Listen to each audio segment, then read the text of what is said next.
தரம் 8 மாணவர்களே, உங்களுக்கு இதுவரைக்கும் 2 யூடியூப் வீடியோக்கள் உங்களுக்கு போடப்பட்டிருக்குது. 3வது பாடமாக இன்றைக்கு நாங்கள் கோணங்கள் பற்றி கொஞ்சம் பார்ப்போம். இப்போ கோணங்கள் பற்றி பார்க்கும்பொழுது உங்களுக்கு தெரியும், கோணங்களில் மிக முக்கியமான சில கோணங்கள் சம்பந்தமாக நீங்கள் தெரிந்திருக்க வேண்டும்.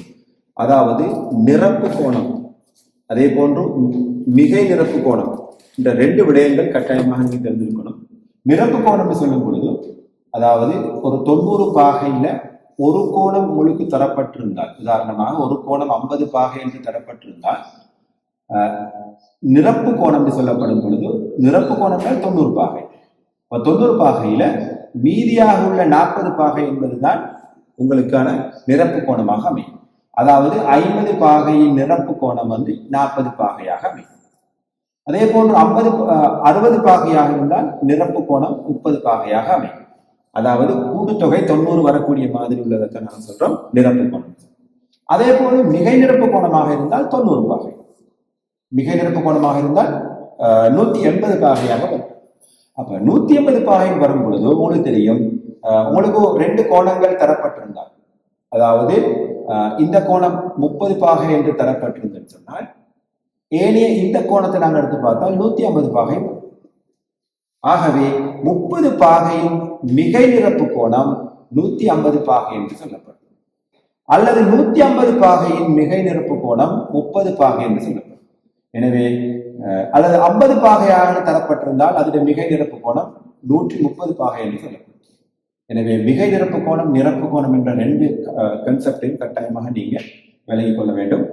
அது இந்த பாடத்துல மிக முக்கியமானதும் அதே நேரம் ஆரம்ப பகுதியாக வருவதுமானது தான் அது. உங்களுக்கு இது சம்பந்தமான பயிற்சிகள் உங்களுக்கு தரப்பட்டிருக்குது. அந்த பயிற்சிகளை செய்வதனூடாக உங்களுக்கு நிரப்பு கோணம் என்ற பயிற்சி, அதாவது 3-1 பயிற்சி தான் உங்களுக்கு தரப்பட்டிருக்குது நிரப்பு கோணம் சம்பந்தமாக. அந்த பயிற்சிகளை நீங்கள் செய்வதனூடாக அந்த சம்பந்தமான அறிவை உங்களுக்கு பெற்றுக்கொள்ளக்கூடியதாக இருக்கும். 2வது அடுத்துள்ள கோணங்கள். அடுத்துள்ள கோணங்களை நாங்கள் பார்க்கும் பொழுது அது மிக சிம்பிளான விஷயம் உண்டு. அடுத்துள்ள கோணம் என்ற நேரம், இந்த கோணத்துக்கு இந்த கோணம் அடுத்துள்ள கோணங்களாக காணப்படுகின்றன. அதாவது இதுல 3 படங்களை நான் வரைகிறேன். ஒன்று இது, அடுத்தது இது, அடுத்தது இது. இந்த 3 படங்களை நாங்கள் அவதானிக்கும் பொழுது இந்த படத்தை அவதானிச்சோம்னு சொன்னால் இந்த படத்துல இதுதான் அடுத்துள்ள கோணங்கள் நான் சொல்றோம். இப்ப இது இங்க பார்க்கும் பொழுது இது 2க்கும் அடுத்துள்ள கோணங்கள் சொல்ல முடியாது. காரணம் என்னன்னு கேட்டால், இதுக்கு ஒரு பொது பக்கம் ஒன்று இருக்குது. ஆனால் பொது பக்கம் இருந்தாலும் அதுல உச்சிகள் 2 வித்தியாசப்படுது. இங்க உச்சிகள் 2 வித்தியாசப்படுவதன் காரணமாக இது அடுத்துள்ள கோணங்கள் சொல்றது இல்லை. அதே போல இங்க உச்சிகள் 2 சமனாக இருக்குது. உச்சி 2 கோணத்துக்கும் உரிய உச்சிகள் பொதுவா இருக்குது. ஆனாலும் 2க்கும் ஒரு பொது பக்கம் ஒன்று இல்லை. பொது பக்கம் இல்லாதனால இதுவும் எங்களுக்கு அடுத்துள்ள கோணங்கள் என்று சொல்ல முடியாது. ஆகவே அடுத்துள்ள கோணங்களாக அமையக்கூடிய ஒரே ஒரு உருவம் இந்த உருவம் தான். அதாவது இந்த 2 கோணத்துக்கும் ஒரு பொது உச்சி காணப்படுகின்றது, அதே நேரம் பொது பக்கம் காணப்படுகின்றது. இந்த 2 உள்ளதை நாங்கள் சொல்றோம் அடுத்துள்ள கோணங்கள். அப்ப அடுத்துள்ள கோணங்கள்ன்ற விடயம் நீ கட்டாயமாக தெரிந்திருக்க வேண்டும். அடுத்தது இதுல அடுத்த பகுதி என்னன்னு கேட்டால் குத்தெதிர் கோணம். குத்தெதிர் கோணம் சொல்லப்படுறது எக்ஸ் வடிவத்துல வருகின்ற இந்த கோணத்தையும் இந்த கோணத்தையும் குறிக்கின்றது குத்தெதிர் கோணம். ஆகவே இந்த குத்தெதிர் கோணங்கள், இது எக்ஸ் ஆக இருந்தால் இதுவும் எக்ஸ் பாகை, அதாவது 2 கோணங்களும் சமன், குத்தெதிர் கோணங்கள் 2 சமன். அல்லது இந்த கோணத்தை நாங்கள் 60 பாகை எடுத்தோம்னு சொன்னால் இந்த கோணமும் 60 பாகையாக வரும். ஆகவே இந்த கோணத்துக்கு இந்த கோணம் குத்தெதிர் கோணமாக அமையும். அப்ப குத்தெதிர் கோணங்கள்ல என்னென்ற விடயத்தை நீங்க இதுல இருந்து விளங்கிக் கொள்ளக்கூடியதாக இருக்கும்.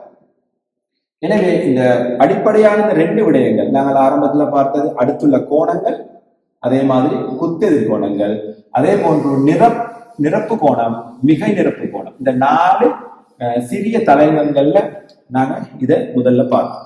இந்த 4 விடயங்களை நீங்கள் விளங்கிக் கொண்டிருப்பீர்கள் என்று எதிர்பார்க்கின்றேன். அதே போன்று ஒரு கோட்டை எடுத்துக்கொண்டு சொன்னால், ஒரு நேர்கோட்டில் காணப்படுகின்ற எல்லா கோணங்களையும், உதாரணமாக இதை எக்ஸ் எடுப்போம், இதை ஒய் எடுப்போம், இதை இசட் எடுத்தோம்னு சொன்னால் எக்ஸ் சக ஒய் சக இசட், இந்த 3 கோணங்களையும் கூட்டினால் ஒரு நேர்கோட்டில் உள்ள எல்லா கோணங்களையும் கூட்டினால் எங்களுக்கு கிடைப்பது வந்து 180 பாகை. ஒரு நேர்கோட்டில் உள்ள எல்லா கோணங்களையும் கூட்டினால் எங்களுக்கு கிடைப்பது 180 பாகை. உதாரணத்துக்கு இந்த கோணத்தை நான் 60 பாகை எடுக்கிறேன், இந்த கோணத்தை நான் 70 பாகை எடுக்கிறேன். இப்ப இசட்ற பெருமானத்தை எப்படி காண்றேன்? உங்களுக்கு தெரியும், எக்ஸ்போர்ட் இடத்துல நான் 70 பாகை எழுதியிருக்கிறேன். y கோணம் இந்த இடம் y போட்டேன், இந்த இடம் x போட்டேன். ஆகவே y கோணம் வந்து 60 பாகை, z கோணம் சமன் 180 பாகை. ஆகவே z கோணம் சமன் 180 பாகை சக 70ஐயும் 60ஐயும் கூட்டினால் 130 பாகை. ஆகவே இசட்ற பெருமானம் 180 130 கழிக்கும். கழிச்சோம்னு சொன்னால் இசட் சமன் 50 பாகைன்னு கிடைக்கும். ஆகவே இசட்ற பெருமானம் 50 பாகைன்னு கிடைக்கும். ஆகவே நான் இந்த சொன்னாங்க அவதானிக்கிறேன்னு கேட்டால் ஒரு நேர்கோடு 180 பாகை. அப்போ ஒரு நேர்கோடு 180 பாகைண்டா அந்த நேர்கோட்டுல எத்தனை கோணங்கள் இருந்தாலும் எல்லா கோணத்தையும் கூட்ட வாரது 180 பாகை என்பதை தான் இந்த இடத்துல பயன்படுத்திக்கிறோம். அப்ப இது இந்த கோணங்கள்ன்ற பாடத்துல மிக முக்கியமானது. இது சம்பந்தமான பயிற்சிகள் உங்களுக்கு தரப்பட்டிருக்குது. அதாவது 3-1 பயிற்சியில உங்களுக்கு இது சம்பந்தமான நிறைய வினாக்கள் இருக்குது. அந்த வினாக்களை நீங்க செய்வதனூடாக இந்த பயிற்சி உங்களுக்கு தெளிவாக விளங்கிக் கொள்ளக்கூடியதாக இருக்கும் என்று நான் எதிர்பார்க்கின்றேன். கடைசியாக இந்த கோணம்ன்ற பாடத்துல கடைசியாக நீங்க தெரிந்து கொள்ள வேண்டிய விடயம் என்னன்னு கேட்டால், ஒரு புள்ளியை சுற்றியுள்ள கோணங்கள். ஒரு புள்ளியை சுற்றியுள்ள கோணங்களை நாங்க எடுத்தோம்னு சொன்னால் இந்த கோணம் 60 பாகை, இந்த கோணம் 70 பாகை, இந்த கோணம் 100 பாகை, இந்த கோணம் 50 பாகை, இப்படி கோணங்கள் தரப்பட்டிருந்தால் இந்த கோணம் எக்ஸ்ன்னு நாங்க எடுத்தோம்னு சொன்னால் இந்த கோணத்தை எப்படி காண்றேன்னு பார்க்கணும். ஆகவே இது எப்படி காண்றதுக்கு லேசான வழி என்னன்னு கேட்டால், ஒரு புள்ளியை சுற்றியுள்ள எல்லா கோணங்களையும் நாங்கள் கூட்டினால் அது 360 பாகை கிடைக்கும். அப்போ ஒரு புள்ளியை சுற்றியுள்ள எல்லா கோணங்களையும் கூட்டினால் 360 பாகைன்னு சொன்னால் இங்க தரப்பட்டிருக்கிற எல்லா கோணத்தையும், அதாவது எக்ஸ் சக 50 சக 100 சக 60 சக 70 எல்லா கோணங்களையும் கூட்டினால் 360 பாகை வரும். எனவே இது அவ்வளோத்தையும் கூட்டி பார்ப்போமே. 70 60 130, 130 100 230, 230 50 280 பாகை. அப்ப எக்ஸாக 280 சமன் 360 பாகையாக இருந்தால் எக்ஸின் பெருமானத்தை காண்றதுக்கு 360 இருந்து இந்த 280 அங்கால கொண்டு போய் கழிக்கிறோம். கழித்தல் சொன்னால் எக்ஸ் பெருமானம் 80 பாகைன்னு கிடைக்கும். இந்த எக்ஸிட் பெருமானம் வந்து 80 பாகைன்னு கிடைக்கும். எனவே இந்த பகுதியில நாங்க முக்கியமாக அவதானிக்கிறோம்னு கேட்டால், ஒரு புள்ளியை மையமாக கொண்டு சுற்றியுள்ள எல்லா கோணங்களையும் கூட்டினால் 360 பாகை என்பதுதான் நாம இந்த இடத்துல பார்த்தோம். சரி, அதே நேரம் அதே மாதிரி இன்னொன்று பார்ப்போம். இப்ப உதாரணமாக இது எக்ஸ்ன்னு தரப்பட்டிருக்குது, இந்த கோணம் 130 பாகைன்னு தரப்பட்டிருக்குது. ஆக இருந்தால் இது நாங்க ஒரு புள்ளியை சுற்றியுள்ள 4 கோணங்களையும் கூட்ட அவசியம் இல்லை. இது வந்து ஒரு நேர்கோடு.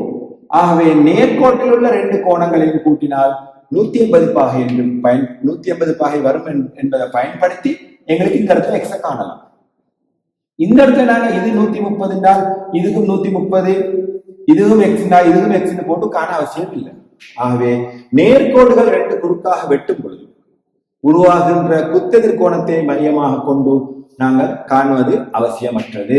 இது வந்து நாங்க நேர்கோடுன்றதை பயன்படுத்தி எங்களுக்கு எக்ஸ் பெருமானத்தை காணலாம். அதாவது ஒரு நேர்கோடு 180 பாகை என்பதை பயன்படுத்தி காணலாம். ஆனால் இந்த இடத்துல ஒரு புள்ளியை மையமாக கொண்டு சுற்றி காணப்படுகின்ற எல்லா கோணங்களையும் கூட்டவாறது 360 பாகை என்பதுதான் இந்த பகுதியில நாங்க விலகிக் கொள்ள வேண்டியதாக இருக்கின்றது. ஆகவே இது உங்களுடைய அடுத்த பகுதியாக உங்களுக்கு காணப்படுகின்றது.